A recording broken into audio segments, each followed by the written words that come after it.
Hello everyone. तो आज जो है बीएड के जो फोर्थ सेमेस्टर जो होता है विक्रम यूनिवर्सिटी का, इसके पेपर बीएड का जो फोर्थ सेमेस्टर का पेपर, इसको हम डिस्कस कर रहे हैं यहाँ पे। अच्छा, इसका कोड जो है ये रहा। और ये मई जून का जो 2023 का लेटेस्ट पेपर है, ये है फोर्थ सेमेस्टर का, ठीक है। और ये पेपर फर्स्ट है अगर देखा जाए तो। जेंडर सोशल एंड सोसाइटी का पेपर, मतलब ये जो टॉपिक है, मतलब ये मेन पेपर है। और 3 घंटे का पेपर होता है, 75 नंबर लाने और 30 क्वेश्चन बेयर मिनिमम, मतलब 30 नंबर आपको बेयर मिनिमम लाने पास होने के लिए, और मैक्सिमम मार्क्स 75 का, ठीक है। ये कैसा पैटर्न है ये भी देख लेते हैं अपन। मतलब आपको सेक्शन ए दिया जाएगा, उसमें से आपको 11 क्वेश्चन करने हैं, 5 मार्क्स का हर क्वेश्चन है। और लगभग टोटल 14 क्वेश्चन होते हैं, उसमें 3 क्वेश्चन आपको छोड़ने हैं, ठीक है। और 100 से 150 वर्ड में लिखने हैं, तो 11 × 5 55 नंबर तो ये हो गए, ठीक है। ये 55 नंबर ये हो गए। और सेक्शन बी है, इसमें 10 नंबर का एक हर एक मार्क्स होता है, तो 4 मार्क्स होते हैं इसमें, ठीक है। इसमें आपको दो ही करने हैं, तो ये 20 मार्क्स का ये हो गया। तो ये टोटल मिला के 75 हो गया, इसमें आपको 30 नंबर लाने हैं, ठीक है। ये चीज़ ये समझ गए होंगे आप। और इसमें इसमें आपको लगभग 3-4 पेज तो आपको लिखने पड़ेंगे। और ये जो है ना, आपको अगर आपने ये क्वेश्चन पढ़ लिया तो आपको पेपर में रिपीट क्वेश्चन मिलते हैं, 100% रिपीट होते हैं। ये विक्रम यूनिवर्सिटी के पेपर है तो बहुत इजीली रिपीट होते हैं, कोई दिक्कत नहीं। और बहुत कम टाइम में पढ़ के भी आपका काम बन सकता है, कोई दिक्कत नहीं। ठीक है, तो हम शुरू करते हैं सेक्शन ऐसे। इसमें 11 क्वेश्चन करने हैं आपको, 14 में से 3 क्वेश्चन छोड़ सकते हैं। और छोड़ने में भी ऐसा है कि आपको आता हो पर उसमें कंटेंट ज़्यादा नहीं हो लिखने के लिए, तो वो भी छोड़ सकते हैं, ऐसा कोई इशू नहीं है।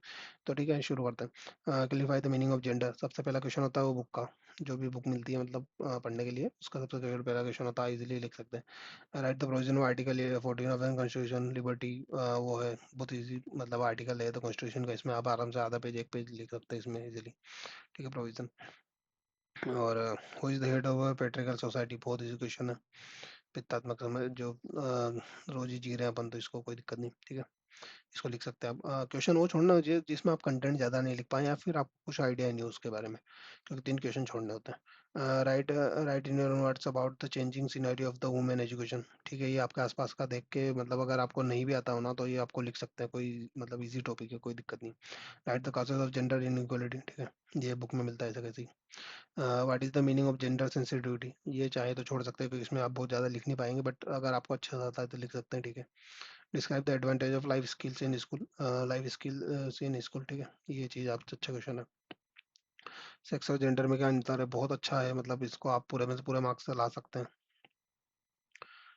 और what is the recommendation given by NCF in 2005, NCF 2005, अभी एनसीएफ 2020 का भी आ सकता है, नेशनल करिकुलम फ्रेमवर्क 2020 वाला, वो भी पूछ सकते हैं, अच्छा क्वेश्चन है वो भी। Discuss the relation between the teacher and student in the gender sensitive education, ठीक है। बेटर क्वेश्चन है। तो ये क्वेश्चन क्या है ना, अगर आप पढ़ के जाएंगे तो रिपीट जरूर होता है एग्जाम में, तो अगर आपने ये पढ़ लिया ना तो बढ़िया काम हो जाता है। और आपको मतलब 5-6 क्वेश्चन 7 क्वेश्चन तो रिपीट ही मिलते हैं। तो अगर ये 2023 का 2020 का पढ़ लिया आपने, और 2021 का पढ़ लिया, तो ये काम आपका बढ़िया हो जाएगा, मतलब आपको फिर ज़्यादा दिक्कत नहीं आएगी। वही पढ़ना होता है ना, क्योंकि ज़्यादा पेपर रिपीट होता है पूरा पूरा। What are the inclusion of life skills education curriculum, curriculum is important, ठीक है। ये इजी है। What do understand by feminist classroom, ठीक है। Explain the experience of gender in professional sector, इसमें से 14 में से आपको 11 क्वेश्चन करने हैं। और ये टोटल मिला के 55 नंबर हो जाएंगे, कि 11 × 5 55 number. What are the effort can be possible for gender parity, ठीक है। अब इसके सेक्शन भी है, इसमें से आपको 4 क्वेश्चन मिलेंगे। इसमें से आपको 2 क्वेश्चन करने हैं, जैसे 15 क्वेश्चन डोमेस्टिक वायलेंस और डोमेस्टिक वायलेंस प्रोटेक्शन एक्ट और इसके बारे में लिखना है, तो इसमें आपको 400 से 500 वर्ड लिखने हैं। तो उसी हिसाब से क्वेश्चन चूज करें जिसमें आपको कंटेंट मिल लिख सके आप ज़्यादा, ठीक है। उसके बाद क्वेश्चन नंबर 16 है। Right the short note on any two importance of girls education, operation black board and human right, बहुत ईजी है। मतलब इसमें आप ये क्वेश्चन कर सकते हैं, अब ये इसमें आपको काफ़ी कंटेंट मिलेगा लिखने के लिए, ठीक है। क्योंकि 10 नंबर का पेपर, 10 नंबर का लिखना है ना आपको, तो 4-5 पेज तो भरने ही पड़ेंगे।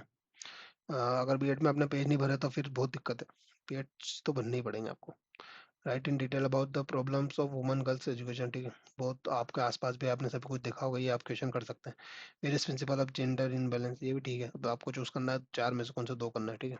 Thank you so much. अगर आपको कंटेंट पसंद आया हो तो वीडियो को लाइक करें और सब्सक्राइब करें चैनल को please. Thank you so much.